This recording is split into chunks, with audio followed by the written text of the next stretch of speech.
Geico presents Our Town, Season 2, a 30-minute podcast produced by Best Bart Communications, a small but fierce client-centered marketing company powered by decades of experience and well-established business networks. Geico, 15 minutes can save you 15% or more on car insurance. Now, here's your host, Andy Ockershausen. This is Our Town, and having an opportunity in our town to talk to one of Washington's most renowned sports broadcasters. Oh, I can't wait for this. Who is they this? used to be sports talents, now they're broadcasters. I'm Are they? sorry, Drew. Yeah, talent. Like they're no more salespeople, they're account executives now. That's happened to our world. And Chick is a very dear friend and has been so important to Comcast Sportsnet and its growth, and we want to talk about that. But I'd like to go back to Chick Hernandez. Who? To where he is born. Where he's a local guy. He's our town guy. I was born in Providence Hospital, October 31st. Won't give you the year because I never give my age because of my young-looking skin. You can't tell right now on this podcast. Born in D.C., raised in D.C., lived on R Street for 5 years, and then went out to Silver Spring. The migration. My single mother, the White Irish Catholic from Annapolis. Well, you share the same hospital. Only my problem is I was born there 88 years ago in March. Wow, you are ancient. Providence Hospital. Providence Hospital, yeah. I was asked to do a commercial for them. Really? Yeah, for their 75th anniversary, and I did the spot as being born in Washington. Jeez. You know, being third Pretty generation. Cool. And that was the old Providence Hospital. It's over in Southeast. My wife was born in the same hospital just 10 months later. Exactly 10 months later in the same hospital. The one out in Brooklyn? No. I don't know where. I was too young to remember. But Chick, so you migrated out of the city and your family moved out? Moved out. Tacoma Park? Silver Spring, Piney Branch Road, 9112, Piney Branch Road, apartment 103. And yeah, single mom raised me. I always say that, you know, somebody asked me a while ago, do you miss having a dad? I said, I don't know what that means because I felt like my mom was my dad too. Right. I thought she did a heck of a job raising a rambunctious kid. And I was. How many children? My sister came 14 years later. Wow. So yeah, mom took her time. So mom was busy. Yeah. So for 14 years, I was the solo, and I was, like literally when each year the pool would open up. Apple of his eye. Now, someone in your family died. Was it your grandmother? I've had a bunch of people die. What are you talking about?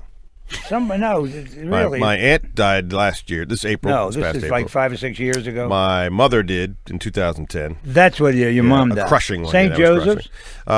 St. Joe's? Something like that. My kids went to St. Joe's. My mom had a congenital heart defect, had a great surgery, and then got an allergic reaction to the medication and died. Oh, my God. Several days later. And same thing with my aunt. Same operation.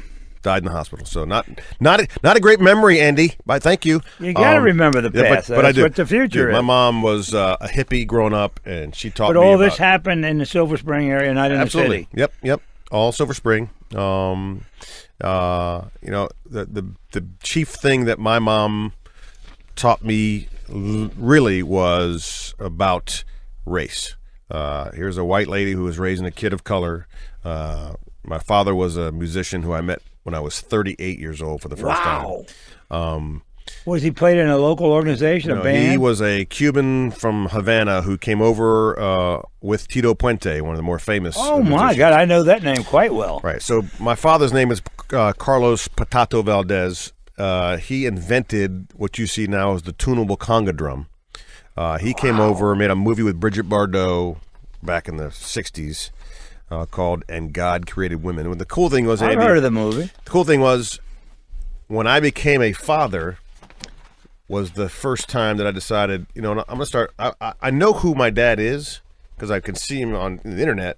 Right. But I'm going to go look him up because I become a dad, and I thought, you know what? Let me do this. You'll find about my dad. And so I went searching, and I found where he lives in New York, and I kind of left it at that. And ironically, I was at a Boys and Girls Club event in Virginia, and a young lady came up to me and introduced herself and said, I'm a big fan of yours. And I said, what do you do? She goes, I'm a DJ of Latin music. And I looked at her, and I said, and I didn't know whether to tell this story or not. I said, you know what? I want to tell this story. I said, do you know Patato Valdez? And she goes, I play him all the time because that's my father. And she said, say what? I said, that's my father. I want you to hear this, Jenny.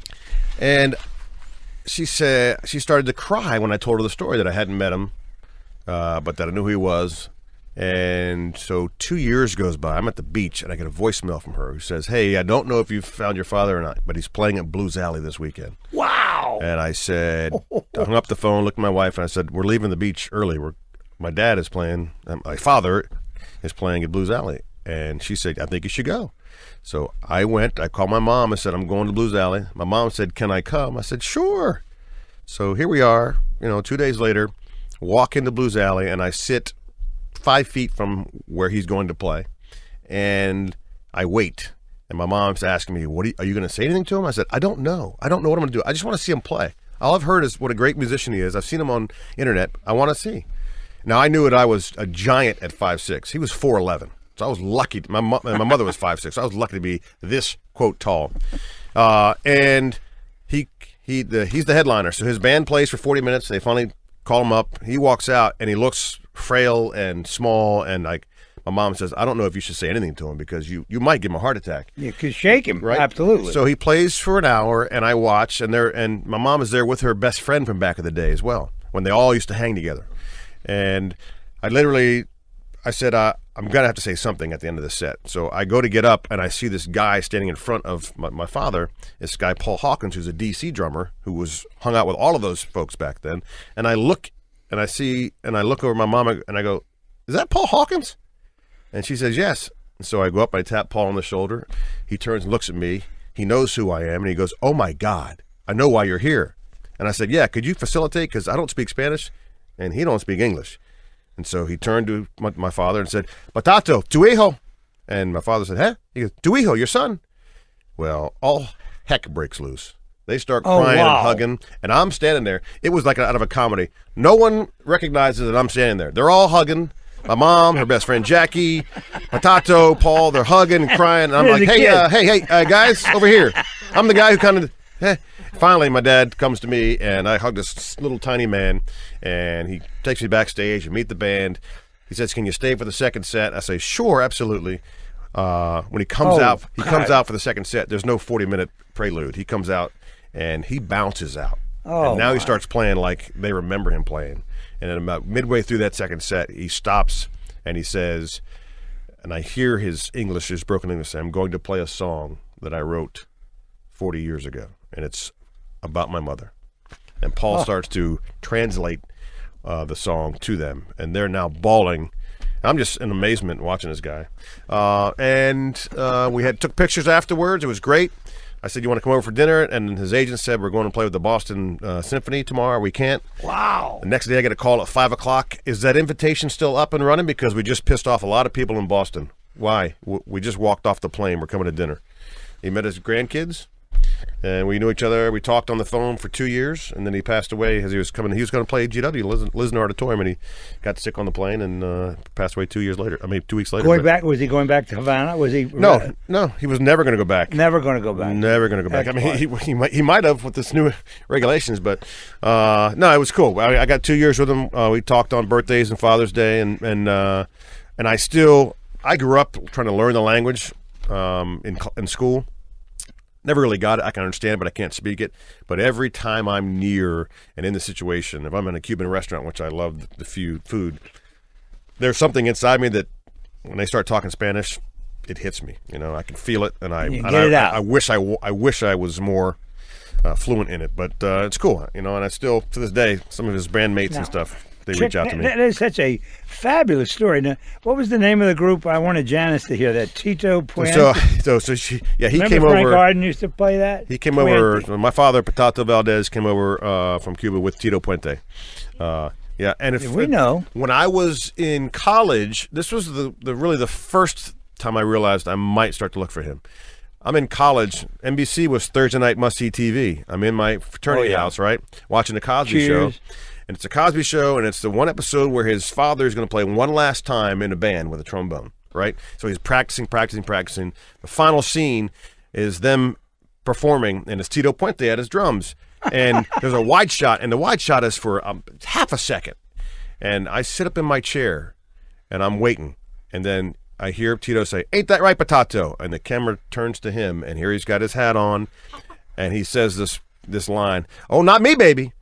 And I'm like, oh my, and my fraternity brother's like, what's wrong? I said, that's my father. And they're like, stop it. I go, no, that's my father.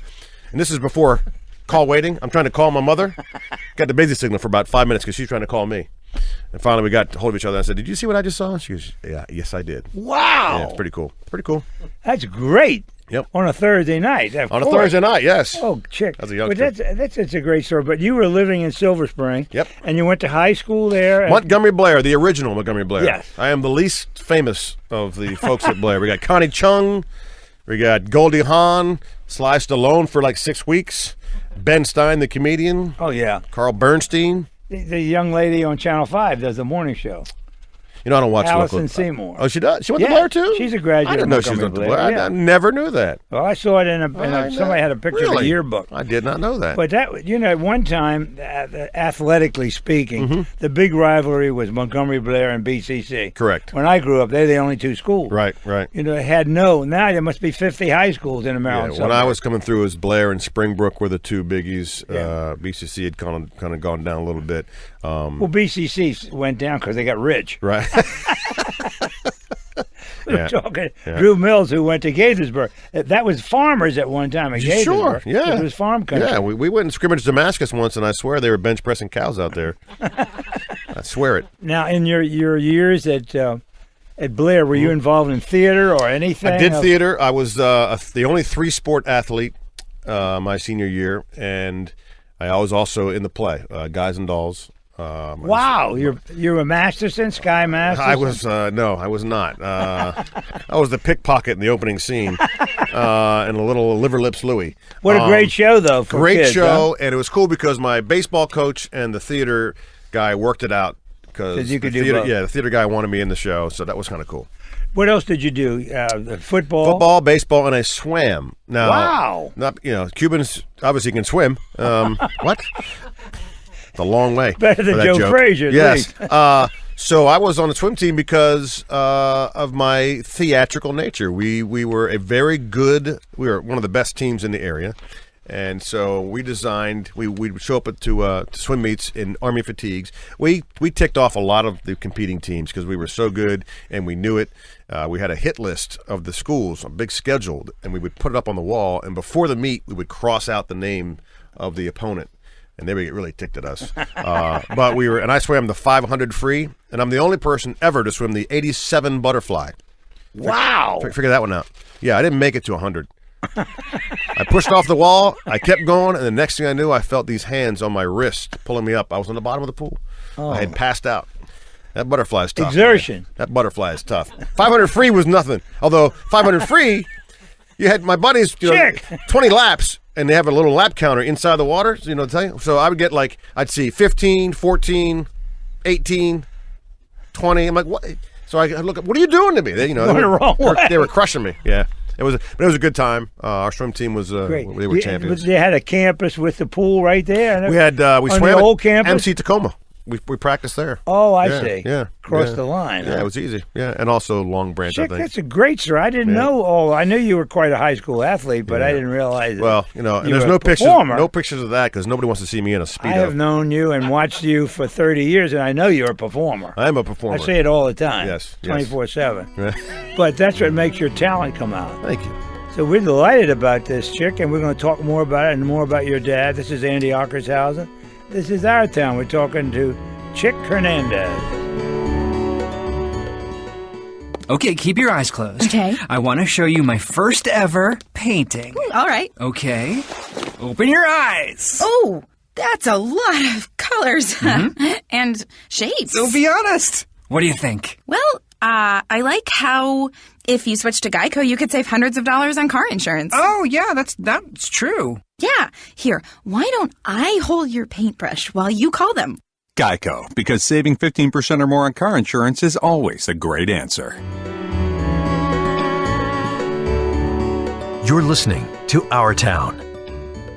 This is Andy Ockershausen. This is Our Town. I'm talking to the estimable, whatever that means, but I read it Is that English? Chick Hernandez about his dad and his family and growing up in Silver Spring. And then where does it begin? I know you didn't go into show business, but you are show business. Mm-hmm. Where does it begin that you got into the so-called broadcast world? I was at the University of Maryland, and I was a even though You were in school at Maryland? Listen, I was a class clown from first grade to 12th grade. That was my goal, was to be the class clown, and I was. And you did it. I wrecked teachers' lives. There's no question. I found that out afterwards at reunions. They're like, yeah, you weren't so fun to teach sometimes. Some were really good to me, though. But I was bashful. I couldn't speak to adults. I would get really talk fast and almost to a stutter when it came to talking to adults. And so when I joined Sigma Chi fraternity at Maryland, which was the jock fraternity, but Sigma Chi, the Sigma biggest. Chi, and they were the big. They had won the all sports title like 13 straight years. So it was very important for them to win it. I took an office in the house as the athletic chairman, and when you have 250 brothers asking you, "What are we doing this semester?" you better come correct. And it was like it's an empowerment. And so prior to that, the 2 years prior to that, WMUC radio, the college radio station, would have auditions, and I would get to the door and I'd see the sign, and I couldn't even. I was like, I can't do it. So here I am, the athletic chairman at Sigma Chi. When I got that, like after the first 2 weeks, and I'm in the meetings talking with the brothers, and I'm like feeling myself. I walked up to WMUC. I saw the sheet of paper. I ripped it down literally. Walked in and said, "I'm your new sports director." And they said, "Well, we're gonna have auditions." I said, "Well, you can have all the auditions you want. I'm going to be your guy. So go ahead, have your auditions. Call me." 2 days later, they called and said, "Yeah, you're it." And I was the sports director, and I was there for Len Unpaid? I was there for Len Bias's. Yeah, unpaid. I was there for Len Bias's last year. So I was there for Lefty Drizel, his last year, and then Bob Wade. And in college, I covered those guys for the radio station, and literally the day that Lefty took the job at James Madison, I went because he was my coach. Yeah. Just like I've pined about him these last few days to get in the Hall of Fame, he was my coach. And so I went to the press conference where they said there's no one-on-one interviews. Nobody's doing one-on-ones. I'm a college student. I'm like, oh, whatever. After 15 minutes of his press conference, while it's still going on, I unplugged and I went to where the coach's office is, and I just waited. And about 35 minutes later, he walked in. He goes, "What are you doing here?" I said, "Well, they told us no one-on-ones. Is that true?" "Well, you want one?" Yeah, that's that. I said, You won't. "Why you think I'm here?" He goes, "All right, you my guy. Let's go do this thing." And so I got a one-on-one, and then I drove it back to MUC Radio. It's the same night that Larry Michael is going to give a talk to all of us. He's a former, we call him Muckers, MUC, former guy at Maryland. He's going to go talk to all the radio guys. So he walks in at 5:58. I'm cutting tape of the Lefty interview, and he goes, "Oh, where'd you get that from? Is that on the feed?" I go, "No, I got that from the press conference." He says, "Say what?" He goes, "The press conference wasn't that long ago." I said, "I know." He goes, "You were there?" "Yeah." "You got a one-on-one?" "Yeah." "Well, how'd you get back here?" I said, "Well, quite frankly, I sped." "Why?" "Because I knew you were talking today, and I wanted to hear what you had to say." And he looked at me like, "Oh, okay." He gave me a job offer that night. Is that right? Took a job with Mutual Radio. I produced for 2 years for Bill Rosinski and Dan Miller, who's now the voice of the Detroit Lions. And Where was the Miller office? I mean, the Mutual offices were in Arlington. Oh, yeah. Crystal City. Crystal City, right. Yep. My son worked over there one summer. I know where you mean. Sure. So I did that for 2 years, and then the Ms. Sports News Network was trying to begin a cable operation. They wanted to do what ESPN News is now. They were going to do it first, and they had this idea to do this round-the-clock sports thing. They had to hire a bunch of bodies. They hired a bunch of bodies, and then realized we don't have enough. So I was in the second call of people to come in and just work, and I was the lowest of the low. Still in Arlington? Where were they headquartered? They were at the Gannett Building. Ah, Okay. gotcha. So literally, I was they call the commercial coordinator. I had to watch when the commercials hit the hit time and then log it so that they knew the next morning at 11 a.m. when we came back on live what exact time was it, 11:00:13, whatever it was. So I did that, but I always hung out with the anchors. So I was literally there from midnight till 6 p.m. because I would do my shift and then hang out with the anchors. Smart man. And one day, out of the blue, the executive producer, Brad Fuss, he says, "I need you to step in the office for a second." I said, "Did I do something wrong?" "No." And he said, "I would like to make you one of the anchors." And I said, "You have to be can't say the word." And I said, "No." I said, he goes, "Isn't this what you want to do?" I said, I want to do it, but you can't. I can't right now. You can't just throw me in the, And I came with the idea of, let me do a couple stories first. I did a story on Dave Parker, the Cobra, former Pittsburgh Pirate and Milwaukee Brewer, and then I covered the Caps Islanders 6 overtimes. Wow, just out of the blue. Wow. Did 2 stories. They Went said, on and on and on. You said your reporting's fine. Let's put you on the anchor desk. And me and Wally Bruckner did my first show together, and I was nuts and bolts. Let me just get it right. There was no humor. That's what they saw me in the newsroom. They saw me yucking it up with the news anchors. Right. Well, on the air, I was Straight. about as vanilla as you could get, and literally, they were happy. But it was solid. But it was nothing like whatever. But nothing like what you could do. yeah, we went bankrupt. Not shortly after that. It wasn't because of me. And I got a job in Augusta, Georgia. My first tape I put out went to Augusta, Georgia. WRDW. WRDW, yep. I used to go to the Maryland Library, and the broadcast magazine, the back of the magazine on Wednesdays was all the job openings. Yes, right. Right? And I'd look and look and look, and I saw, oh, there's one. Sports director, Augusta, Georgia. Now, I'm not a golf addict at this point, but I'm like, I'll take Augusta. So I send one tape out, my first tape out, and they call and say, can you come down for an interview? Interviewed, got the job as the sports director, did 2.5+ years there. Wow, Chick, a great call letters, though. I know those. Yeah. I've been to the Masters enough to see those call letters. Fell in love with the Masters and All golf, over the playing place. 4 days a week. The first few weeks were tough because I got a lot of death threats. A man of color down south. But my news anchor, who was like the Gordon Peterson Oh, of my Augusta, God. Rick Sykes, he saw the first phone call I got, the first death threat, and he's like, "You all right?" I said, "Dude, some guy just said I'm going to kill you." And he said, "What?" I said, "They just said, are you going to leave sooner or later?" And I was like, "Well, I mean, I get off at 11 o'clock." And they said, "No, I mean, like, are you going to leave the market sooner or later?" I said, "I don't know." He goes, "Well, you better leave sooner because I'm going to kill your." And I went, so my news anchor, Rick, he saw it, and he said, "Hey, Chick, I get death threats. My people are stupid." And it kind of I relaxed, and within 6 months, I kind of won the region over. Absolutely, you're the man. And it was far different than I couldn't go to dinner in Augusta. My last year and a half, small pond, kind of thing. I could not go to dinner without people with no teeth walking up, going, "Hey, I want you to meet my daughter." I'm like, "Okay, great. Can I just get this bite of steak down?" They're the same people you see at the wrestling match, too. Yeah, yes. Chick, but that background has made you what you are as far as they get. Where was the step from Augusta? I want to get into that. This is Andy Ocker's house. This is our town. There's a step from Augusta to Channel 5, and I want to hear about that.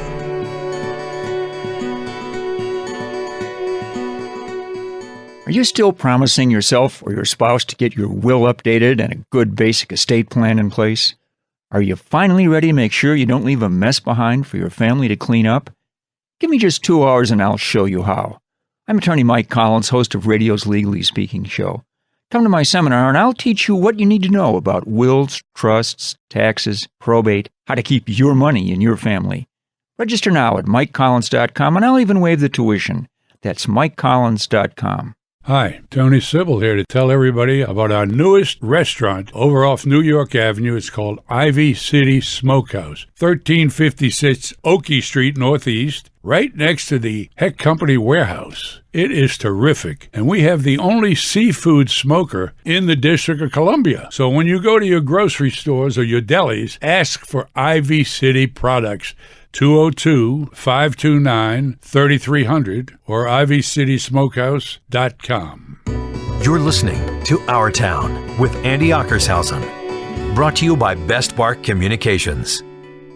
This is Our Town. Andy Ockershausen. We're talking to Chick Hernandez. Is it your town or our town? It's your town. It really is your town. I know it used to be my town, but I'm a has-been. Okay. But I'm in the top 3. I never was. I'm pretty cool. No, you aren't. You are there. You're the man. So, Chick, I've got you in Augusta. You're enjoying life. You're playing a lot of golf. Yep. And an opportunity comes to move to the big market.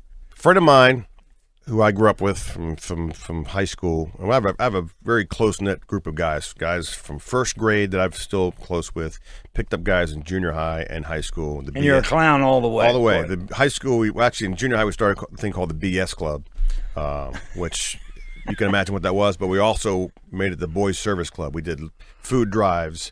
We went out and hung out at the old folks' home. So we did a lot of good stuff. And this guy, my friend Sock, calls me up and says, "Hey, I just heard on the Don and Mike show Because, Rudy Marchke, every Friday he does a piece on them. And I remember Rudy. And the last thing they do every Friday is they say, hey, Rudy, give us one inside tidbit to the news and what's going on. And he goes, I just heard Rudy say Gus Johnson's leaving Fox 5, so you can go get that job. Wow. And I said to Sock, dude, I'm in market 112.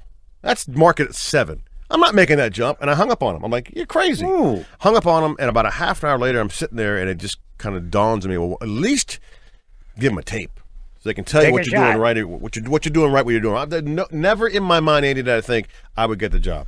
I sent the tape, and my agent calls like 2 days later, and he's flustered. He's like, they want you to be the sports director. I said, well, hold on a second. See, Buckhantz is the sports director. He goes, you're right. They want you to be the weekend guy. We're like, okay.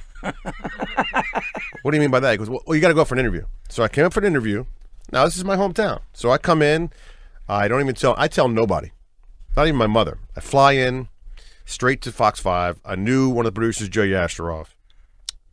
I hung out, watched the operation. Gus was there. We talked about the job. Met Buckhantz. I'd watched Buckhantz, obviously, as a kid because he's so much older than me. You did not know Buck when you got there? Not know him personally, but I definitely knew. You've seen his work. Because, look, I was a kid who interned for Glenn Brenner and James Brown at Channel 9. That's really where my roots are. So I knew everybody in the market. I knew what it was supposed to be like. That's what the only inkling I had that I had a shot was I knew what this market liked, right? You're a native of our town. Right. So literally, I come up for the interview, do it all, and I distinctly remember being in the cab ride. And I said, I just came back from an interview and at Fox 5, and the guy said, well, great. He goes, I hope you get the job. You get to come back home. And I was like, yeah, that'd be nice. And I went home to Augusta, and I got a call like 4 days later and said, they want me. And you have to. I'm like, I think I wet myself, and I.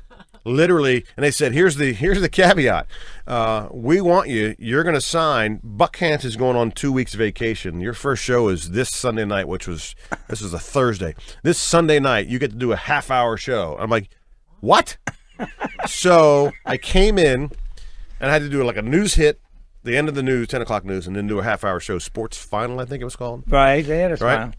So I'm on the set. Before cable. I'm on the set with Morris Jones, I think Hillary Howard and Sue was doing weather, maybe. And so I told nobody. The only person I told was my mother. And I said, I need a place to stay. So I came in, and then I called everybody. I called everybody and said, hey, you've never seen me do work from Augusta. They've never seen me on the air, my friends. Right. So Channel 5 is going to use a piece that I've done in Augusta. You're going to get a chance to see me do some work on TV. And they said, okay, well, I'll watch. So here comes, it was actually the news show. At 10:45, Morris Jones introduced me as a new weekend guy at Fox 5. Well, here's the rookie who makes a mistake. I've got my phone on, and here comes the phone calls. Bring, bring, bring. I had 21 voicemails, and they're all yelling at me. I can't believe you didn't tell me you got the job. So we met at the bar that night and had a great time. And Buckhantz was the guy who signed off. We had a great relationship. We still do. I still think I put our shows up against anybody together. Oh, my God. Sunday nights. Had so much fun.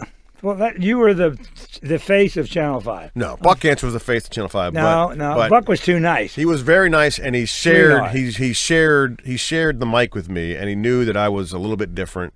And if I Did you have a manager named Betty Endicott? Were you there? I was there after Betty. Yeah. Well, before I had to call Betty because I had made a deal with that he was going to do James Madison basketball. Right. Because the coach down there was named Lefty Drizel.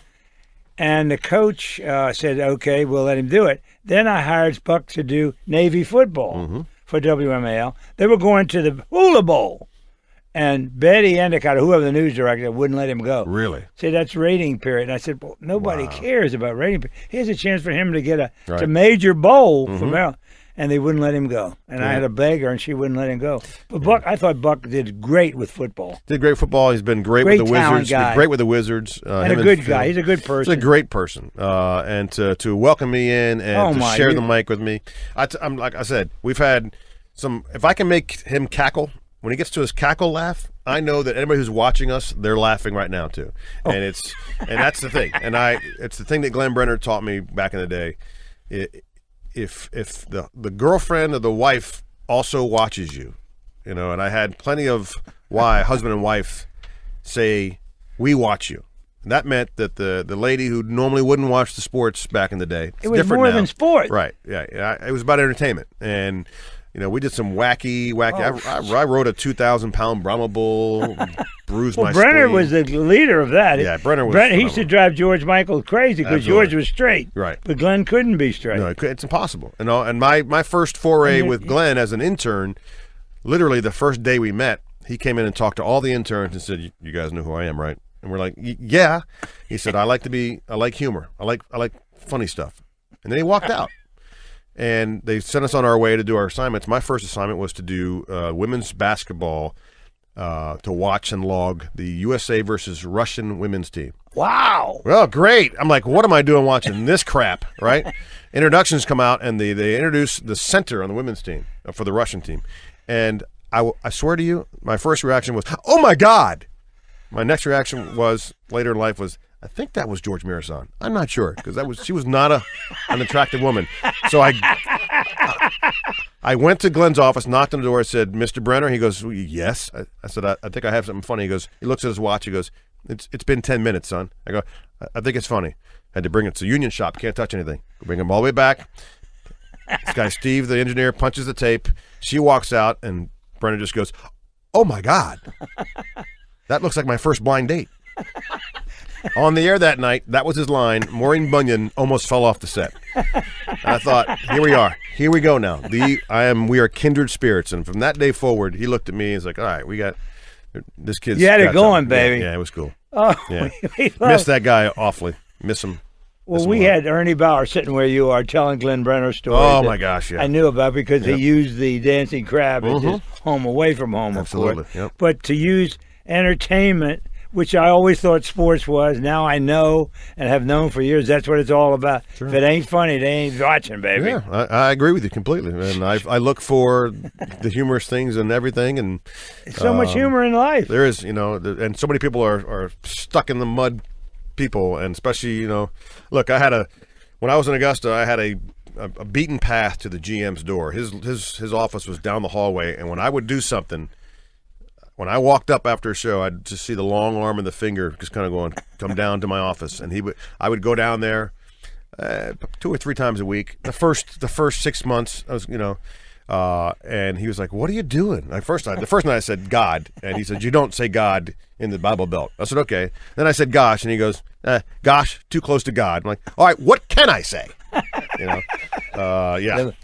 Georgia, baby, Georgia. And that's led you in 2001, I believe, to accept a position with the fledgling. No, it wasn't fledgling then. We were alive then. HTS was alive, and Comcast Sportsnet. Well, what happened was... We were home team sports then, right? We were home team sports, and I was told that I'd signed with Fox Sportsnet. Yes. I was signed with Fox Sportsnet because they were going to purchase home team sports. Correct. Right? I knew that story. And so I thought, okay, great. I'll sign because I wanted to leave Fox 5. We had some personality issues there. And I was like... Really? With the talent? That's, okay. Sure, whatever you want to say. I was like, I need to get out. It wasn't healthy. I'm like, I was starting to feel bad at home. I'm like, this is not good. So I was like, I'm looking for an out. Fox Sportsnet came.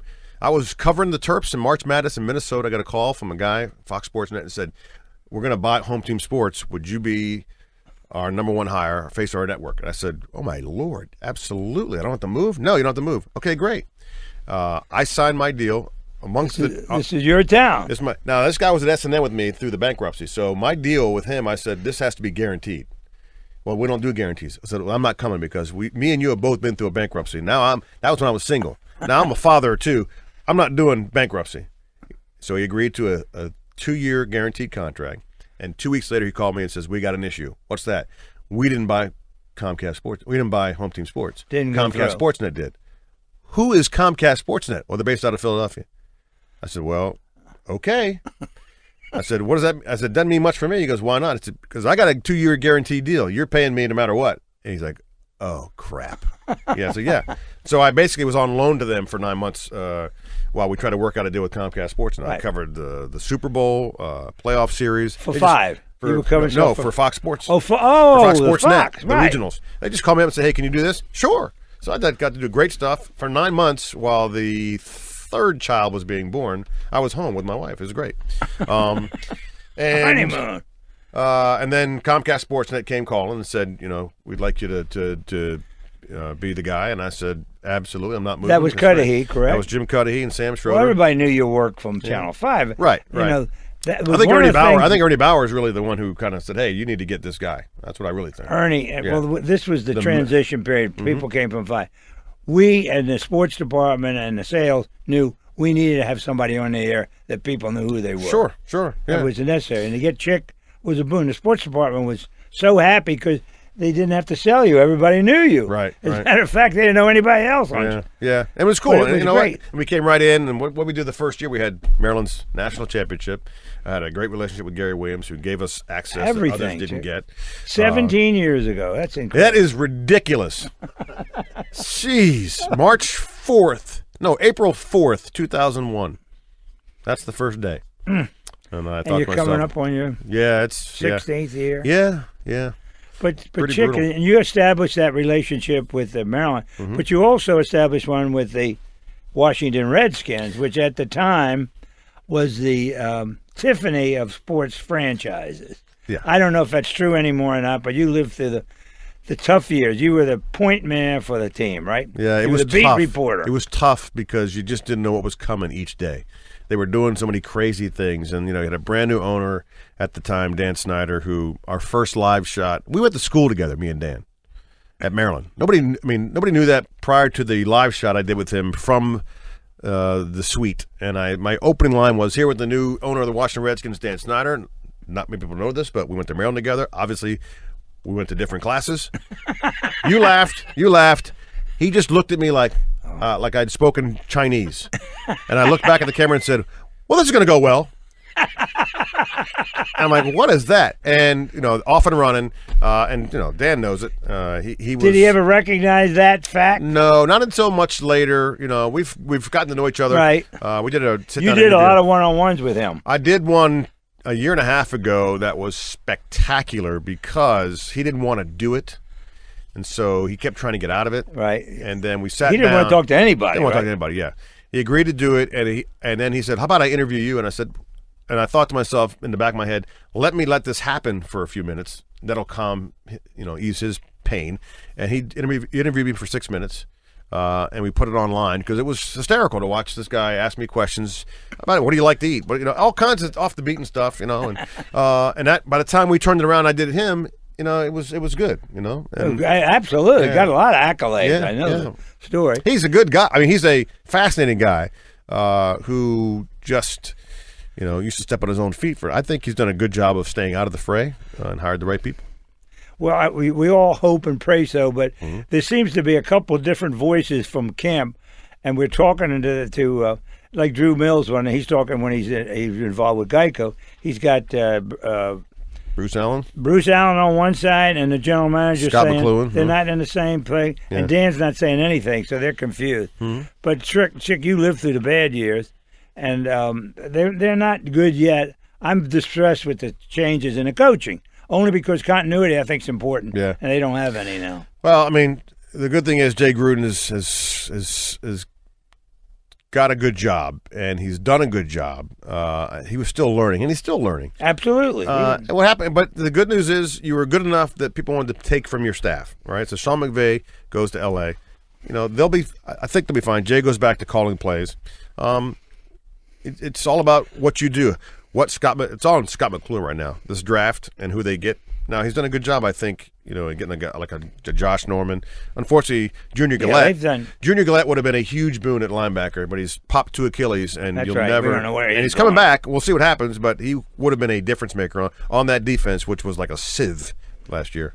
But you don't do the beat anymore, but you still are the Redskins man on Sundays, and anytime you're the pre and post show. Yeah, I still do the voices. pre and post, and I still go out. JP Finley was our beat guy, per se, but I was still out there every Wednesday and Thursday You because make an appearance. I wanted to be still in contact with the guys and Well, you have to because you're doing the Sunday you show. have to do that. You don't want if I say something, that's not positive. I don't want to be hiding from the team or appear to be hiding. So when I go in the locker room and I'll get some gruff every now and again from a coach and or a player saying, what was that about that you said on Sunday? I said, well, was I lying? Were you not a sieve, Swiss cheese? Did you Did stop I make it anybody? up? They ran for 257 yards. Is that somehow good? So and I call them on it. So I like to be out there, and it also affords me some relationships. We had Vernon Davis come into the studio out of the blue. I called him and said, "I need Maryland boy, Maryland guy. Hey, can you stop by? Let's do a thing online." I didn't even ask him to do TV. I said, "Let's just do something online." And when he walks in the newsroom and they see him, they're like, "What's going on here?" You know. Chick, but you're such a big part of the scene, and it's great. Now, you're going back to your Maryland day. You never did work with Dick Dull, did you? Was he going? No, when I was a student, Dull was there. Yeah. I was there for Lefty's ousting. Yes. And Joe F. Lenny Blair. Klumpus and all those guys had a network going, and we worked with him. And, Lefty is such a unique character. I used to have to negotiate deals, and he would tell me, Andy, I found out that Dean is getting $200 a show, and I'm not getting $200. I said, "Well, how many championships have you won?" It's always the coaches. Said, that don't make no difference. No, the coaches said, are always to me. The coaches are always that way. They want to know who's getting what. And Lefty, like I said, is my guy. We just spent the last week with him when he came back for the. I'd love to have seen him. The banner thing. The Dukes. When he went to the Dukes, he should be in the Hall of Fame. Oh, he should absolutely. It's a crime that he's not. And I think not only was he a coach, he was an entertainer. He did his stomping. His son Chuck Dizelle says, "I used to think he was just going to work. I didn't realize really what his work was until I played for him." And he's like, "This guy is a showman. You know, it's not just a job. This is what his passion is." And the fact that he's not in the Hall of Fame is quite possibly the dumbest thing I've seen in sports in a long time. He's got more wins than many of the guys already in there. You did a comparison, right? He did a comparison. He invented Midnight Madness. Oh, yes. He integrated Maryland in the ACC. Integrated. I mean, went into homes, into places that other coaches wouldn't go. He would go in. I think it was Derek Lewis who told me he walked in my house, and within 5 minutes he had taken his shoes off, put his feet up on the ottoman, and I thought to myself, what is this white man doing in my house? And then within 5 minutes later, his parents were like, "You're going to Maryland." He had already sold the parents. Oh, absolutely. And what a great recruiter. The guy had Moses Malone. He had signed Moses Malone to beat, right? We know that. Right? And then Moses said, I'm going to go to the pros, which is probably the smart move on Moses. Chick, it's amazing, all these things, I don't know what you can do about it, but I would promote Lefty every night on the show. I would try. Whatever you can. Yep. You got to do it. And Buck's got to do it. But, Chick, this has been so delightful. Time has flown by. And I've rambled. And no, you didn't. It's you. And that's why you're so unique. You are you. And you never hide behind that. No. You never take that lid off unnecessarily. But, Chick, you're a great guy and I'm telling you, what you do on TV is so special. Thank you, Andy. It made Home Team Sports. It made Comcast Sportsnet. And it's going to make NBC big someday. I appreciate it. Chick Hernandez, you're the greatest. This has been Our Town with Andy Ockershausen, and thanks to Janice Ockershausen, our producer. You've been listening to Our Town, Season 2, presented by Geico, our hometown favorite, with your host, Andy Ockershausen. New Our Town episodes are released each Tuesday and Thursday. Drop us a line with your comments or suggestions. See us on Facebook or visit our website at ourtowndc.com. Our special thanks to Ken Hunter, our technical director, and WMAL Radio in Washington, D.C. for hosting our podcast. And thanks to Geico. 15 minutes can save you 15% or more on car insurance.